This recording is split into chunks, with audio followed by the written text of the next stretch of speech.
کامیابی نہیں ملے گی۔ ہیومن ٹریجڈی کیا ہے؟ ہیومن ٹریجڈی یہ ہے کہ انسان سمجھتا ہے کہ شاید اس دنیا کی کامیابی ہی کافی ہے، لیکن اللہ رب العزت ہماری رہنمائی فرما رہا ہے کہ تمہاری فرسٹریشن اور تمہارے کنفلکٹس اس وجہ سے ہیں کہ تم نے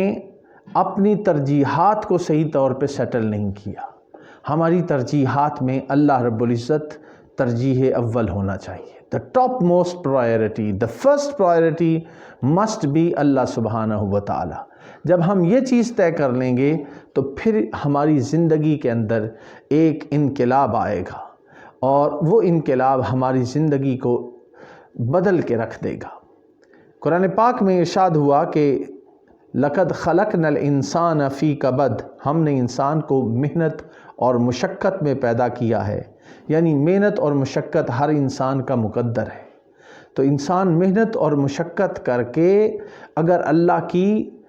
معرفت نہیں حاصل کر رہا تو وہ خسارے کی طرف جا رہا ہے، اور اس سے بچنے کا ایک ہی طریقہ ہے کہ ہم اللہ رب العزت کے احکامات کو مانیں اور اس سورہ پاک کے مطالب اور معانی کے اندر غور کریں۔ یہاں پہ یہ بات بھی میں عرض کرنا چاہتا ہوں کہ جب انسان اللہ پر ایمان لے آئے اور وہ یہ ایمان لائے کہ اللہ تعالیٰ کی ذات مجھے دیکھ رہی ہے،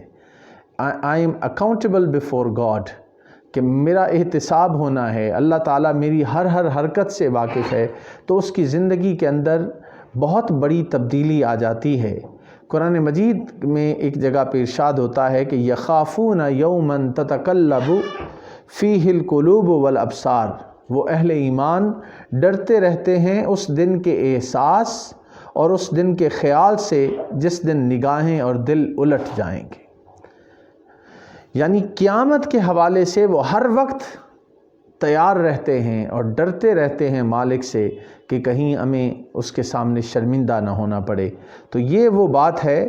کہ ہمیں اپنی زندگیوں کا جائزہ لینا ہے اس وقت کے آنے سے پہلے کہ جب اللہ تعالیٰ ہمارا احتساب کرے اور ہمیں شرمندہ ہونا پڑے، اس سے پہلے اپنی زندگی کا خود احتساب کرنا ہے۔ میں یہاں پہ حضرت ابو بکر صدیق رضی اللہ تعالیٰ عنہ کی مثال دینا چاہوں گا کہ وہ بڑے جذب و کیف میں فرمایا کرتے تھے کہ کاش میں درختوں پر چہچہاتی ہوئی ایک چڑیا ہوتا جس سے کوئی محاسبہ نہ ہوتا، یعنی میں درختوں پر ایک چہچہاتی چڑیا ہوتا اور مجھے کوئی حساب کتاب نہ دینا پڑتا، جسے کوئی جواب دہی نہیں کرنی، اور کاش کہ میں ایک گھاس کا تنکا ہوتا جو جلا کر راکھ کر دیا جاتا اور مجھ سے حساب کتاب نہ لیا جاتا۔ ہم اپنی زندگی میں ایک دھوکے میں پڑے ہوئے ہیں، اور اس دنیا نے اور اس کی لذتوں نے، اس کی شہوات نے، اس کی رنگینیوں نے ہمیں آخرت کو بھلا دیا ہے، اور آخرت کو بھول جانے کی وجہ سے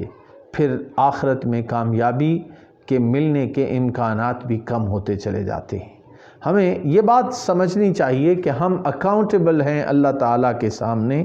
اور ہمیں اپنے ہر عمل کا حساب دینا ہے۔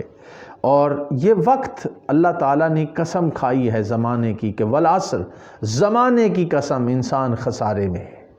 زمانہ انسان پر بڑی تیزی سے گزر جاتا ہے، اور عصر میں اصل میں کسی تیزی سے گزر جانے والی چیز کی طرف بھی اشارہ ہے۔ عربی زبان میں تیز ہوا اور آندھی اور جھکڑ کے لیے اعصار کا لفظ استعمال ہوتا ہے، یعنی جو تیزی سے گزر رہا ہوتا ہے وقت۔ اسی طرح اگر آپ عصر پہ غور کریں تو عصر وہ وقت ہوتا ہے جب دن تیزی سے ڈھل رہا ہوتا ہے اور جلد شام ہو جاتی ہے۔ تو اللہ رب العزت نے قسم اٹھائی زمانے کی کہ زمانہ بڑی تیزی سے گزر رہا ہے، اور انسان کو پتہ بھی نہیں چلتا کہ تیزی سے آندھی کی طرح وقت گزر جاتا ہے، اور انسان جب اپنے پھر زندگی پہ غور کرتا ہے تو اسے سوائے شرمندگی کے اور کچھ نظر نہیں آتا۔ یہاں پہ ہمیں اس بات کی طرف بھی توجہ دینی ہوگی کہ انسان کی زندگی بڑی محدود ہے، اور کسی شاعر نے کہا تھا کہ غافل تجھے گھڑیال یہ دیتا ہے منادی، گردوں نے گھڑی عمر کی ایک اور گھٹا دی۔ ہر لمحہ، ہر لحظہ، ہر گھڑی ہماری عمر کم ہو رہی ہے، ہماری مہلت کم ہو رہی ہے، ہمارا دنیا میں وقت کم ہو رہا ہے، مگر ہمیں اس کا احساس نہیں ہوتا کہ ہم اپنے آپ کو اس حوالے سے بہتر بنا سکیں۔ ضرورت اس امر کی ہے کہ ہم اپنی زندگیوں کا جائزہ لیں، اپنا محاسبہ کریں اور اپنی زندگی کو بدلنے کی کوشش کریں۔ اگر ہم نے ایسا نہ کیا تو پھر کیا ہوگا کہ اٹھو وگرنہ حشر نہیں ہوگا پھر کبھی، دوڑو زمانہ چال قیامت کی چل گیا۔ جلدی بیدار ہونے کی ضرورت ہے،